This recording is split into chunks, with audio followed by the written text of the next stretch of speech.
जय बाबा की। बाबा नीब करोरी महाराज के सारे ही भक्तजनों को मेरा प्रणाम।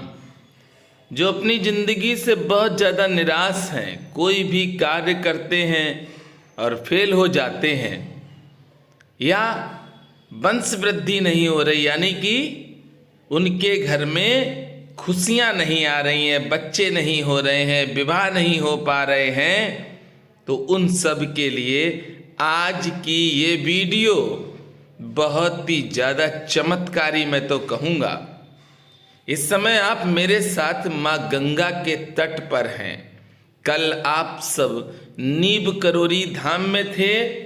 बाबा महाराज के धाम में आप सब ने आनंद लिया, प्रसाद पाया, सुंदरकांड का पाठ सुना, और आज सुबह आप आ गए मेरे साथ माँ गंगा के तट पर।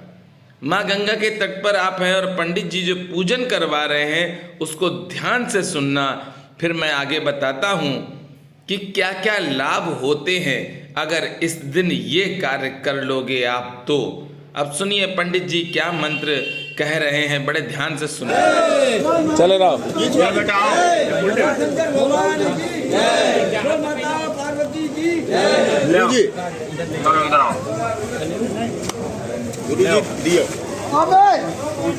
बैठ जाओ, अपने हाथ से ना ले करो। अच्छा, पंडित जी से ले करो।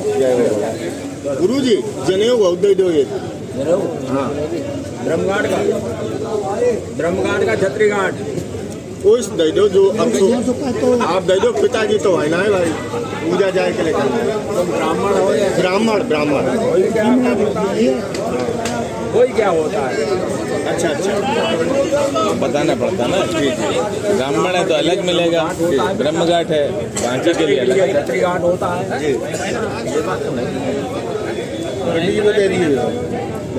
ऐसे करना पड़ेगा। हाँ, पहली बार पहनना। हाँ जनेऊ पहना करो जी। ब्राह्मण का गुरु जी भूल यार, ब्राह्मण का शरीर है और ब्राह्मण इसमें तीसरी वाली जनेऊ बहुत ज़्यादा जरूरी है, सही रहती है। चलो आ गया भैया, हटो इधर से आप। अब रुक जाओ थोड़ी देर। भादव मासे शुक्ल बच्चे 2000 इत्यादि मासे हम पूर्वायाम अपने अपने नाम और गोत्र को उच्चारण करिए। श्रीदेव तर्पण पितर्पण महामंत्र से आज पड़वा के भी श्राद्ध हैं। ओम ब्रह्मा देव देवा अगच्छतम कल्याणबलिं। ओम ब्रह्मास्तान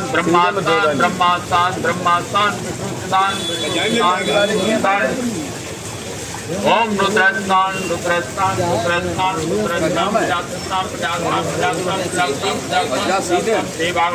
देवानुष्ठान। ओम नागरास्तान ओम सप्तस्तान। ओम मनुष्यस्तान व्यक्षस्तान। ओम प्रयासतान।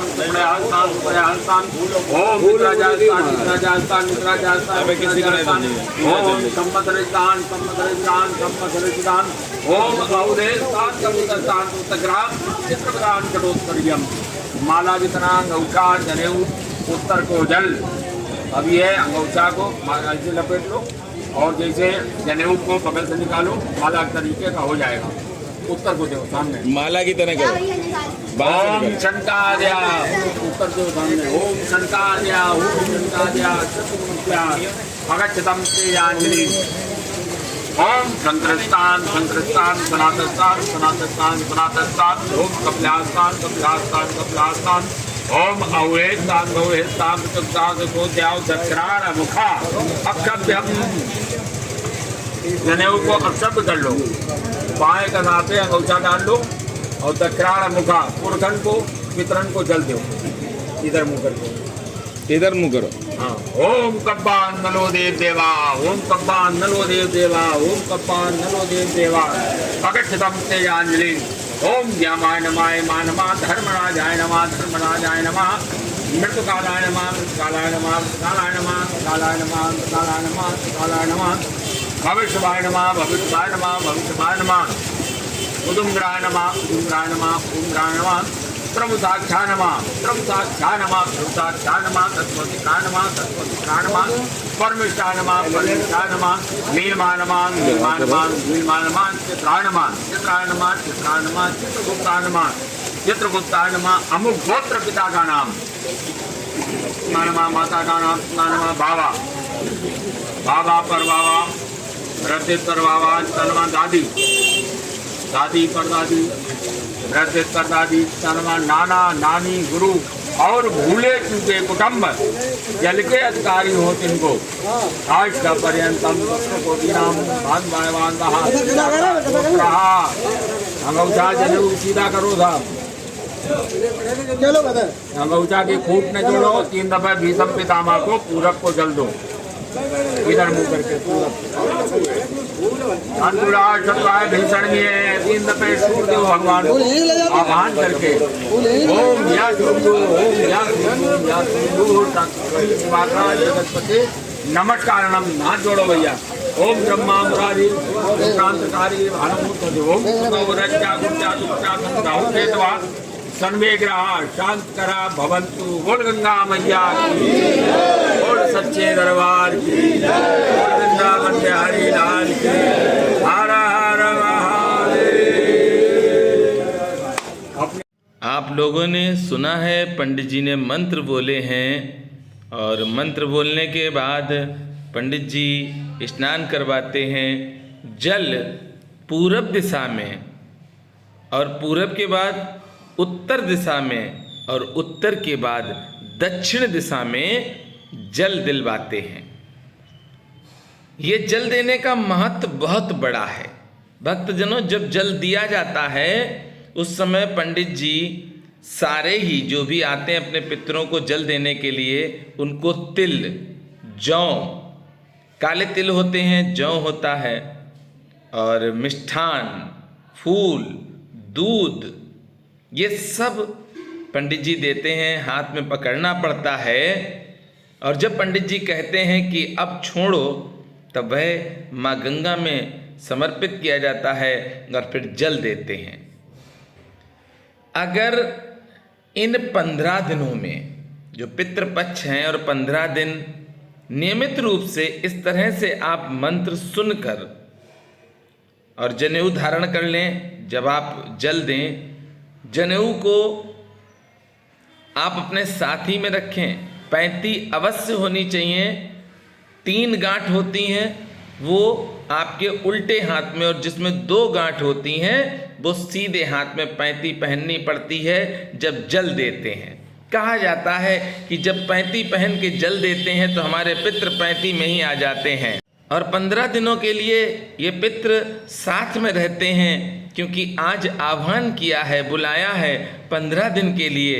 और इन पितृपक्ष में जिन भक्तों के माता पिता का शरीर शांत हुआ है, जिस तिथि में शांत हुआ उस तिथि में ब्राह्मणों को भोज अवश्य करवाएं या मान्यों को दें, नहीं दे सकते हैं तो गौ माता को तो अवश्य खिलाएं। ये 15 दिन आपके जीवन में बहुत से सुख ला सकता है।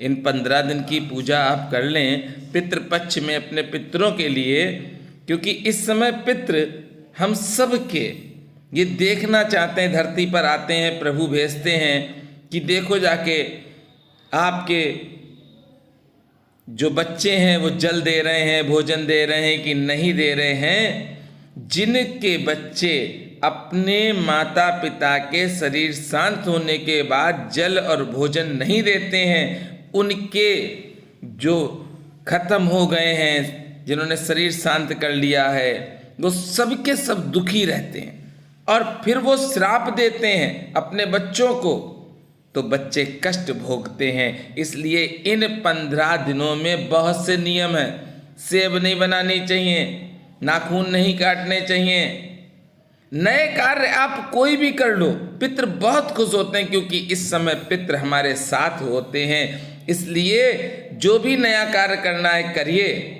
आपने देखा है क्या क्या पूजन में देते हैं, मंत्र भी सुने हैं। अगर आप नहीं जा सकते तो अपने घर पर रहकर पंडित जी ने जैसे जैसे बताया है आप सिलो करके उसको सुने और सुनने के बाद आप अपने पितरों का स्मरण करके अगर इन 15 दिनों की पूजा कर लेते हैं तो सुखी सुख आपके पास रहेगा, दुख आपके आसपास नहीं भटकेगा, पितरों का मिलेगा आपको भरपूर आशीर्वाद। और पहली बार माँ गंगा में इतना जल मैंने देखा है, भयानक जल है, उग्र रूप में है मेरी माँ।